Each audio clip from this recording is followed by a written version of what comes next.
Hello दोस्तों, स्वागत है आप सभी का जीआर क्लासेस में। मेरा नाम है रवि। तो चलिए आज की वीडियो को शुरू करते हैं। और आज की वीडियो आपके लिए महत्वपूर्ण रहने वाली है क्योंकि हम कर रहे हैं 45 दिनों का महासंग्राम। अंतिम 45 दिन किस प्रकार से आपके आने वाले होंगे उनके बारे में हम बात कर रहे हैं।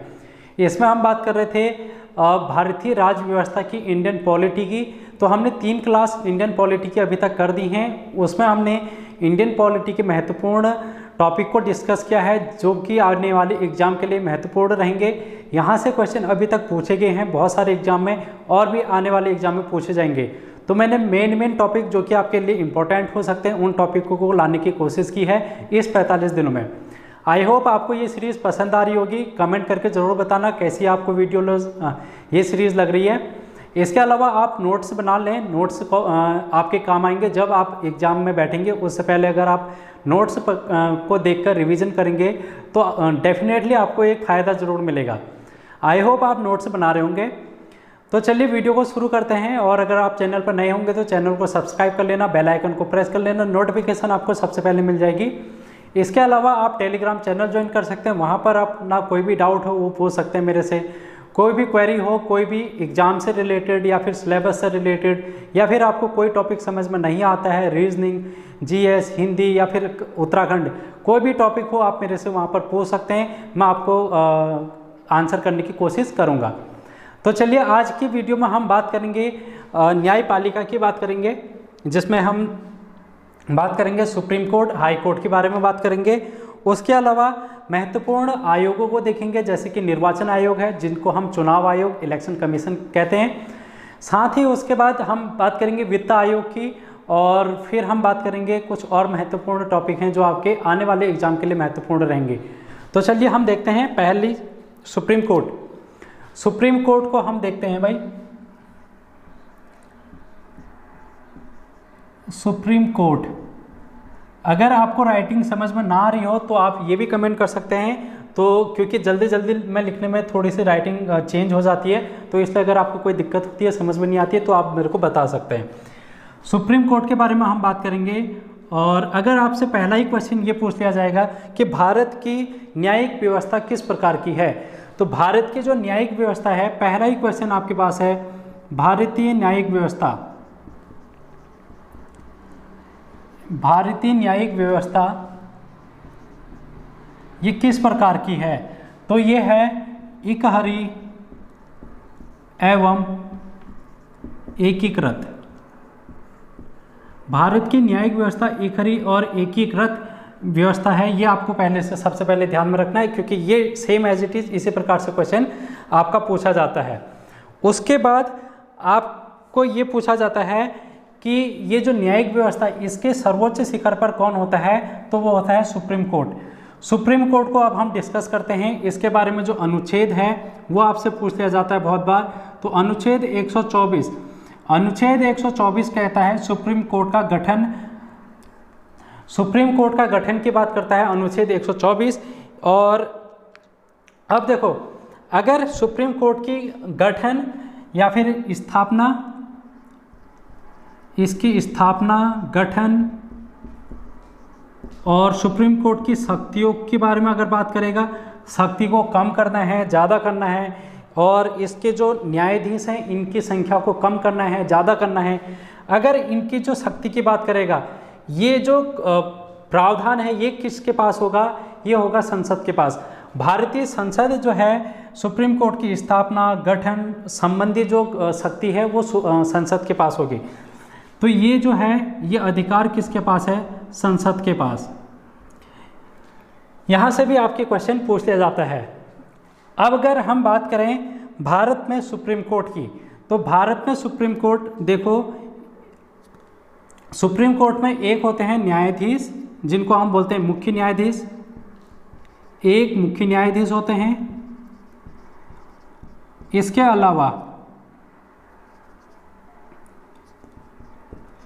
33 न्यायाधीश।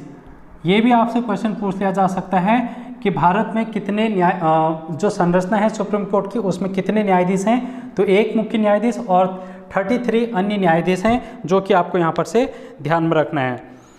अब अगर हम बात करें इनकी नियुक्ति की अगर हम बात करें, ये जो न्यायाधीश है इनकी नियुक्ति कौन करेगा? इनकी नियुक्ति करेगा राष्ट्रपति। इनकी नियुक्ति कौन करेगा? राष्ट्रपति करेगा। और इनको शपथ कौन दिलाएगा? नियुक्ति और शपथ ये दोनों ही कौन करेगा? ये राष्ट्रपति करेगा। अगर इनको हटाना हो, अगर इनका जो कार्यकाल है, अब हम उसको देख लेते हैं कार्यकाल। इनका जो कार्यकाल होगा भाई, ये देखो, इनका कार्यकाल कोई निश्चित नहीं होता, लेकिन इनका आयु सीमा, जो आयु सीमा होती है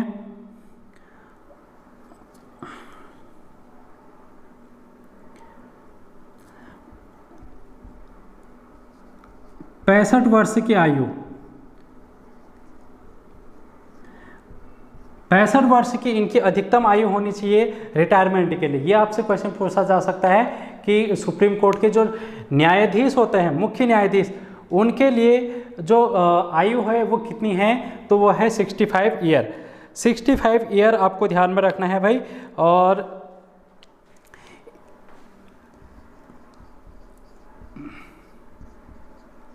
अगर आपसे पूछा जाए इनकी निम्नतम आयु कितनी होनी चाहिए, कि इनकी योग्यता कितनी होनी चाहिए, निम्न आयु कितनी होनी चाहिए, तो निम्न आयु का कोई प्रावधान नहीं है, लेकिन अधिकतम आयु कितनी होनी चाहिए? 65 वर्ष होनी चाहिए। ये आपको ध्यान में रखना है। तो यहाँ से इतने क्वेश्चन हैं जो कि आपके बन सकते हैं आने वाले एग्जाम में। अब हम चलते हैं कुछ महत्वपूर्ण अनुच्छेद। कुछ महत्वपूर्ण अनुच्छेद देखते हैं जो कि सुप्रीम कोर्ट से आपको पूछ लिया जाता है।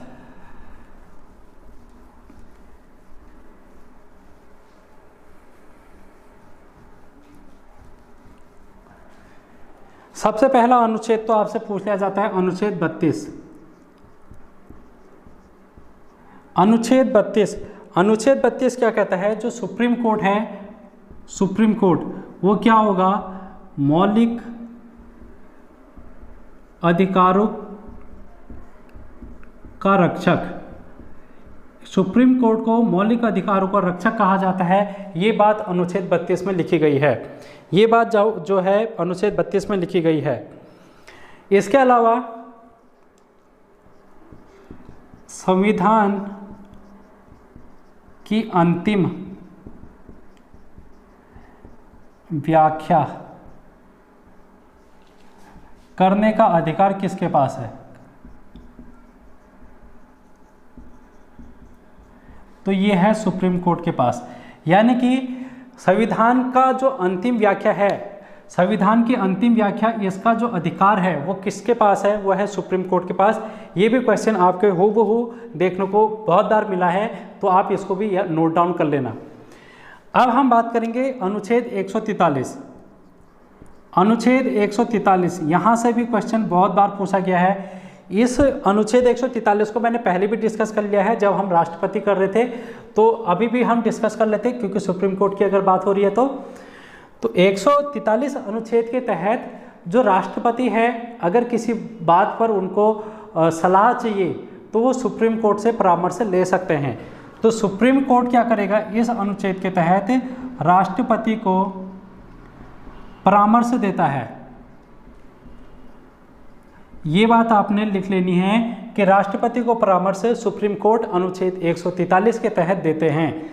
फिर आते हैं हम अनुच्छेद 137। ये भी महत्वपूर्ण अनुच्छेद है जो कि आपके एग्जाम में बहुत बार पूछा गया है। इसका मतलब है पुनर्विचार की शक्ति। इसका मतलब है पुनर्विचार की शक्ति। अनुच्छेद 137 आपसे पूछ लिया जाता है, ये पूछ लिया जाता है कि पुनर्विचार की शक्ति किस अनुच्छेद के तहत है? तो वो है 137, और वो किसको प्राप्त है? सुप्रीम कोर्ट को। पुनर्विचार का मतलब होता है अगर कोई सुप्रीम कोर्ट किसी वाद विवाद पर, किसी केस पर अपना फैसला सुनाती है, अगर बाद में कभी ऐसा हो कि बाद में उनको उस फैसले पर दोबारा सुनवाई करनी हो, तो इसलिए उस पहले वाले फैसले पर वो पुनर्विचार कर सकती है। ऐसी बात है जो कि 137 में लिखी गई है। अब हम बात करेंगे अनुच्छेद 129। अनुच्छेद 129 क्या कहता है? ये कहता है कि सुप्रीम कोर्ट एक अभिलेख न्यायालय है। अभिलेख न्यायालय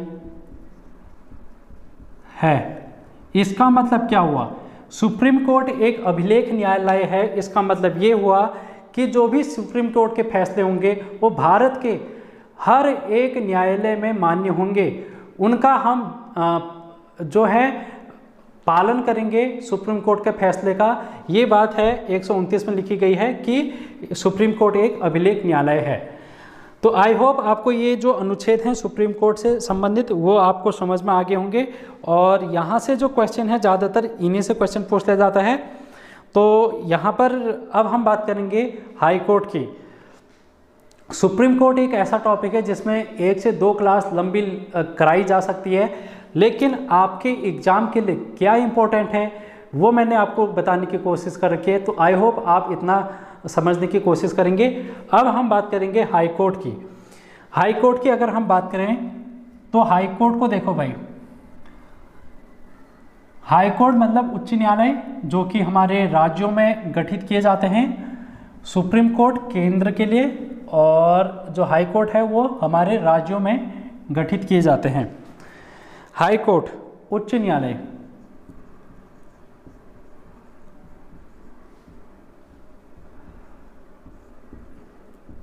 सबसे पहले इनका अनुच्छेद ही हमसे पूछ लिया जाता है कि ये किस अनुच्छेद के तहत हाई कोर्ट की स्थापना कर सकते हैं भाई। भारतीय संविधान के अनुच्छेद 214 में उच्च राज्यों के लिए एक हाई कोर्ट का प्रावधान है। ये अनुच्छेद 214 में बात लिखी गई है कि हर एक राज्य के लिए एक हाई कोर्ट होगा। लेकिन अनुच्छेद 231 में ये बात कही गई है कि 2 या 2 से अधिक राज्यों के लिए, 2 या 2 से अधिक राज्यों के लिए एक हाई कोर्ट हो सकता है भाई। क्या हो सकता है? एक हाई कोर्ट हो सकता है 2 या 2 से अधिक राज्यों के लिए या फिर केंद्र शासित प्रदेश के लिए। ठीक है, ये बात 231 के अंतर्गत लिखी गई है। अगर हम बात करें अनुच्छेद 217 की, अनुच्छेद 217, तो अनुच्छेद 217 क्या कहता है कि ये जो हाई कोर्ट है इनमें न्यायाधीश होंगे, न्यायाधीश या मुख्य न्यायाधीश होंगे और इनकी नियुक्ति के बारे में बात करता है। ये इनकी नियुक्ति के बारे में बात करता है और इनकी नियुक्ति कौन करेगा? राष्ट्रपति करेंगे भाई। हाई कोर्ट के न्यायाधीश के जो नियुक्ति है वो कौन करेंगे? राष्ट्रपति करेंगे। और ये त्यागपत्र, जो ये त्यागपत्र है वो किसको देंगे? वो देंगे राष्ट्रपति को। ये भी आपसे क्वेश्चन पूछ लिया जाता है कि हाई कोर्ट के उच्च न्यायालय के जो न्यायाधीश हैं वो अपना त्यागपत्र किसको संबोधित करते हैं? वो करते हैं राष्ट्रपति को। अब हम देखते हैं कुछ और चीज़ें, इनके हम पदावधि के बारे में बात कर लेते हैं। इनकी हम पदावधि,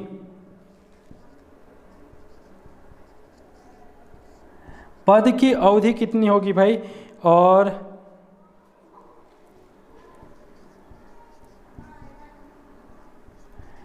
निम्न आयु सीमा, निम्न आयु सीमा कोई भी ऐसा प्रावधान नहीं है कि इनकी निम्न आयु इतनी होनी चाहिए, लेकिन अधिकतम आयु सीमा, अधिकतम आयु सीमा आपसे बहुत बार पूछ लिया जाता है आयु सीमा कितनी होगी इनकी? तो ये होगी रिटायरमेंट की इनकी 62 वर्ष कितनी होगी?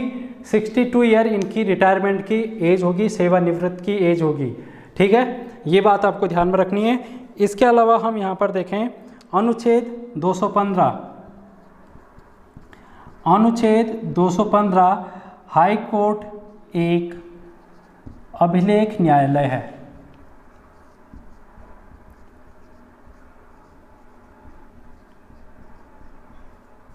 अभी हमने सुप्रीम कोर्ट के बारे में भी पढ़ा कि सुप्रीम कोर्ट भी एक क्या है? अभिलेख न्यायालय है, उसके फैसले हर जगह मान्य होंगे। इसी प्रकार राज्यों में हाई कोर्ट भी एक अभिलेख न्यायालय है इसके नीचे जितने भी कोर्ट होंगे, जितने भी न्यायालय होंगे, जिला न्यायालय हो गया या फिर अन्य न्यायालय, अधीनस्थ न्यायालय जो भी होंगे, उनके सामने हाईकोर्ट के फैसले क्या होंगे, मान्य होंगे, अनिवार्य होंगे। ठीक है, तो ये 215 के तहत लिखा गया है भाई। 215 में ये बात कही गई है। और अब हम देखते हैं कुछ और चीज़ें हाईकोर्ट से संबंधित। हाईकोर्ट से संबंधित कुछ और चीज़ें हैं, हम देखते हैं। आपने इसको स्क्रीनशॉट ले लिया होगा आई होप। अगर आपसे क्वेश्चन पूछा जाएगा कि देश में अभी वर्तमान में कितने हाईकोर्ट हैं, तो कुल हाईकोर्टों की संख्या अभी वर्तमान में 25 है। कुल हाईकोर्ट कितने हैं वर्तमान में? 25 है भाई। कुल हाईकोर्ट कितने हैं? 25। और ये बहुत बार इस टाइप से भी क्वेश्चन पूछ लिया जाएगा कि 25वां उच्च न्यायालय कौन है, 25th हाईकोर्ट कौन सा है, तो ये है तेलंगाना का। तेलंगाना में उच्च न्यायालय है जो कि अभी 25वां उच्च न्यायालय है। ठीक है, और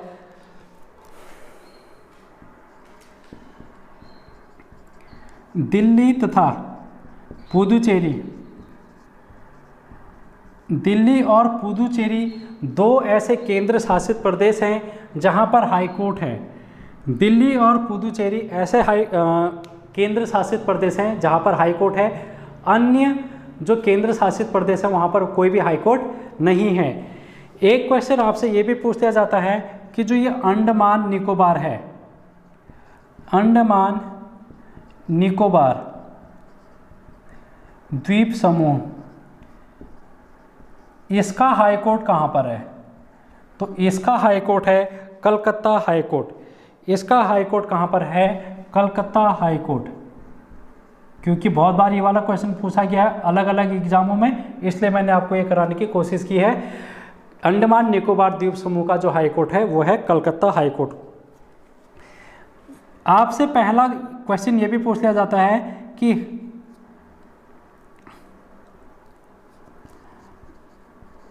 प्रथम मुख्य न्यायाधीश, प्रथम मुख्य न्यायाधीश कौन है भाई? तो प्रथम मुख्य न्यायाधीश हैं लीला सेठ। लीला सेठ हाई कोर्ट की प्रथम मुख्य न्यायाधीश कौन है? वो हैं लीला सेठ। ये भी क्वेश्चन बहुत बार रिपीट हो चुका है। प्रथम मुख्य न्यायाधीश हाई कोर्ट की, ये भी ध्यान में रखना है, हाई कोर्ट की, तो वो कौन है? लीला सेठ। तो इतनी चीज़ें हैं जो कि आपको यहाँ पर से ध्यान में रखनी है। हाई कोर्ट से क्वेश्चन इतने बनेंगे आपके आने वाले एग्जाम में। और अब हम चलते हैं कुछ और टॉपिक को लेके, जैसे कि हम बात कर लें सबसे पहले इलेक्शन कमीशन की। इलेक्शन कमीशन जो कि चुनाव कराता है, आपने चुनाव में पार्टिसिपेट किया होगा बहुत बार, तो वो जो चुनाव है वो कौन कराता है उसके बारे में हम बात करेंगे। निर्वाचन आयोग, इसको क्या बोलते हैं? निर्वाचन आयोग। इलेक्शन कमीशन, इलेक्शन कमीशन की अगर हम बात करें तो सबसे पहला क्वेश्चन यही पूछ लिया जाता है कि यह किस प्रकार का निकाय है? संवैधानिक निकाय है, गैर संवैधानिक निकाय है या अर्ध संवैधानिक निकाय है, कैसा निकाय है? तो ये जो निर्वाचन आयोग है एक संवैधानिक निकाय है। ये क्या है? एक संवैधानिक निकाय है। जो इलेक्शन कमीशन है वो क्या है? एक संवैधानिक निकाय है। ये आप इसको नोट डाउन कर लेना भाई। इसके अलावा देखो यहाँ से क्या क्वेश्चन पूछ लिया जाता है, इसका प्रावधान संविधान में कहाँ पर है? प्रावधान संविधान में, तो अनुच्छेद 324 से 329 में इसका प्रावधान किया गया है इलेक्शन का। इलेक्शन कमीशन का प्रावधान 324 से 329 में किया गया है। इसकी स्थापना कब हुई ये भी क्वेश्चन पूछ लिया जाता है। जिस दिन 26 जनवरी 1950 के दिन संविधान लागू हुआ उससे एक दिन पहले, यानी कि 25 जनवरी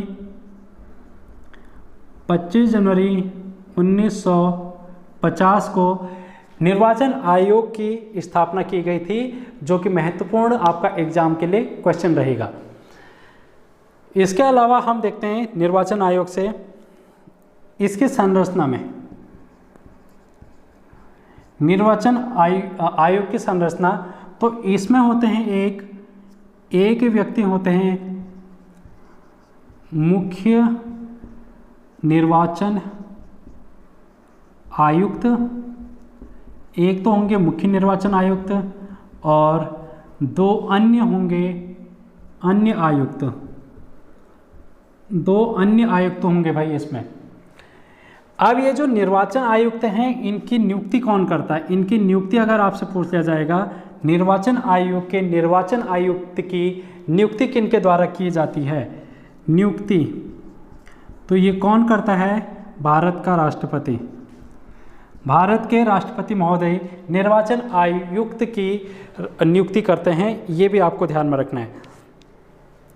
इनका कार्यकाल आपसे पूछ लिया जाता है, महत्वपूर्ण प्रश्न है कार्यकाल। पहले तो हम देखते हैं मुख्य आयुक्त की, फिर हम देखेंगे अन्य आयुक्त की। ये जो मुख्य आयुक्त हैं इनका कार्यकाल होता है 6 वर्ष या फिर 6 वर्ष या 65 साल की आयु। कितनी होगी इनकी उम्र? कार्यकाल या तो 6 वर्ष या फिर जब उनको 65 साल हो जाएंगे, इन दोनों में से जो पहले होगा वही उनका कार्यकाल होगा। ठीक है भाई, इन दोनों में से जो पहले पूरा होगा वही उनका क्या होगा? कार्यकाल होगा। अगर हम बात करें अन्य आयुक्तों की, तो अन्य आयुक्तों में 6 वर्ष या फिर 62 वर्ष की आयु, इन दोनों में से पहले जो होगा वही इनका कार्यकाल होगा। किनका? अन्य आयुक्त का। ठीक है, ये बात आपको ध्यान में रखनी है। अब हम चलते हैं यहाँ से महत्वपूर्ण प्रश्न जो कि और आपके एग्जाम में पूछे जा सकते हैं निर्वाचन आयोग से। निर्वाचन आयोग के कार्य आपसे पूछे जाते हैं और आपको फिर आंसर करना पड़ेगा वहाँ पर। इनके हम अब देख लेते हैं कार्य। निर्वाचन आयोग के कार्य देखो भाई, पहला कार्य है चुनाव कराना। चुनाव कौन कराता है? निर्वाचन आयोग कराता है। और निर्वाचन क्षेत्रों का परिसीमन, निर्वाचन क्षेत्रों का परिसीमन का कार्य करेंगे। तीसरा चीज ये करेंगे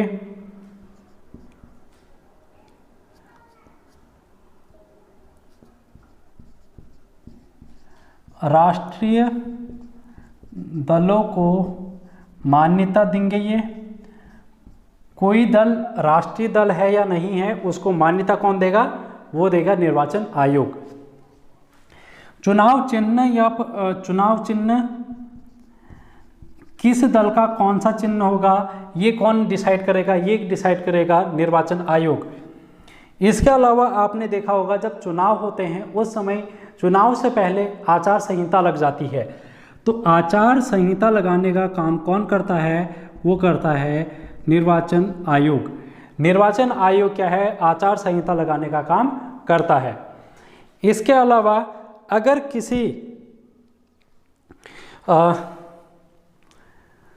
किसी दल की मान्यता तो हमने देख लिया, इसके अलावा देख लो और क्या क्या चीज़ें हो सकती हैं जो कि इनके कार्य हो सकते हैं। देखो भाई, आचार संहिता हो गया।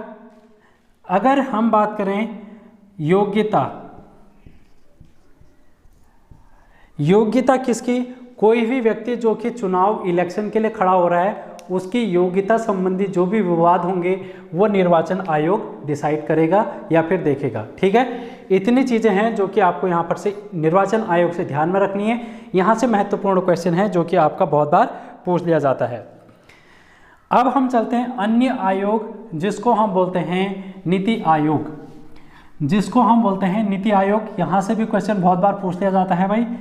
नीति आयोग को देख लेना एक बार तुम अच्छे तरीके से। नीति आयोग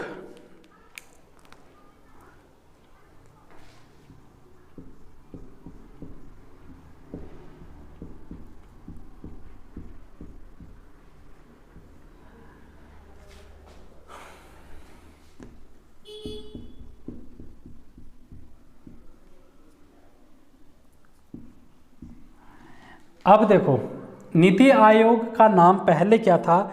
आपने नाम सुना होगा एक योजना आयोग। योजना आयोग पहले इसका नाम हुआ करता था योजना आयोग। इसका गठन कब हुआ था योजना आयोग का? ये हुआ था 15 मार्च 1950। 15 मार्च 1950 को योजना आयोग का गठन किया गया था। और जो आप नाम सुनते होंगे पंचवर्षीय योजनाएं, 5-5 साल की जो योजनाएं चलाते थे वो योजना आयोग के द्वारा क्रियान्वित की जाती थी। लेकिन वर्ष 2014 में, कब? 15 अगस्त वर्ष 2014 में, कहाँ से? लाल किला से। दिल्ली के जो लाल किला है वहाँ से प्रधानमंत्री मोदी जी के द्वारा एक घोषणा की गई कि जो ये योजना आयोग है ये आज से समाप्त हो जाएगी और इसके स्थान पर हम नीति आयोग को ला रहे हैं। यानी कि योजना आयोग जो है वो अब नहीं रहेगा, इसके स्थान पर नीति आयोग को लाया जाएगा। ये घोषणा कब की गई? ये घोषणा की गई 15 अगस्त 2014 को लाल किला से। इसके बाद आप देखेंगे 1 जनवरी 2015 से जो ये नीति आयोग है ये इसको लागू कर दिया गया। नीति आयोग को लागू कर दिया गया भाई। आपसे महत्वपूर्ण क्वेश्चन ये पूछ लिया जाएगा कि नीति आयोग ने कार्य करना कब से प्रारंभ किया? तो 1 जनवरी 2015 से। ठीक है। अब आपसे क्वेश्चन ये भी पूछा जाएगा कि योजना आयोग को समाप्त करके नीति आयोग को लाने की जो घोषणा है वो कब की गई? वो की गई 15 अगस्त 2014 को। नीति आयोग इस टाइप से भी आ सकता है कि नीति आयोग अस्तित्व में कब आया? तो यह आया 1 जनवरी 2015 को। अब इसके बारे में एक चीज आप ध्यान में रखना, इसको कहते हैं सरकार का थिंक टैंक। इसको सरकार का थिंक टैंक कहा जाता है। थिंक टैंक मतलब होता है सलाहकार। तो ये सरकार की एक सलाहकार बॉडी है। ठीक है, यह क्या है? एक सरकार की सलाहकार बॉडी है। नीति आयोग की अगर संरचना के बारे में बात करें, इसकी संरचना देखो। संरचना मतलब इसमें कौन कौन होंगे? इसमें एक अध्यक्ष होंगे, एक उपाध्यक्ष होंगे, एक सीईओ होंगे और अन्य सदस्य होंगे। ये जो अध्यक्ष हैं वो कौन होते हैं? पीएम होते हैं। कौन होते हैं? पीएम, प्रधानमंत्री होते हैं नीति आयोग के अध्यक्ष। वर्तमान में जो नीति आयोग के अध्यक्ष हैं वो मोदी जी हैं, जो कि वर्तमान में नीति आयोग के अध्यक्ष हैं। उपाध्यक्ष की अगर हम बात करेंगे तो राजीव कुमार हैं, जो कि नीति आयोग के उपाध्यक्ष हैं। अब आपसे ये क्वेश्चन जरूर पूछा जा सकता है,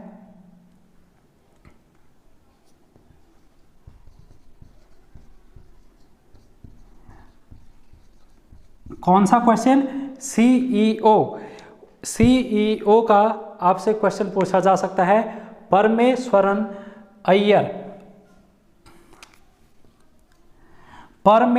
अय्यर जो हैं वर्तमान में इसके सीईओ हैं।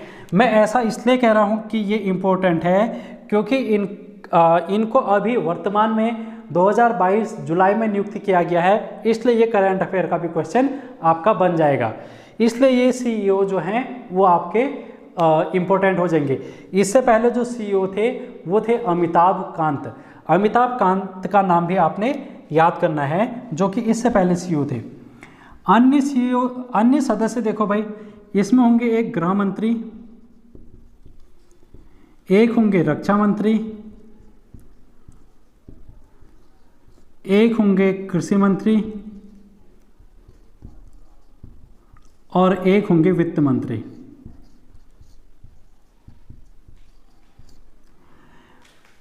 अन्य सदस्य कौन कौन होंगे इनके? गृह मंत्री, रक्षा मंत्री, कृषि मंत्री और वित्त मंत्री।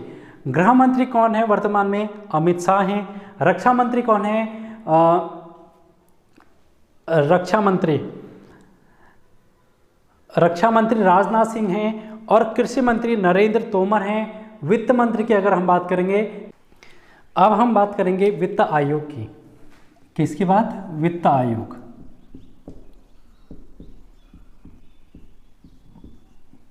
Finance commission.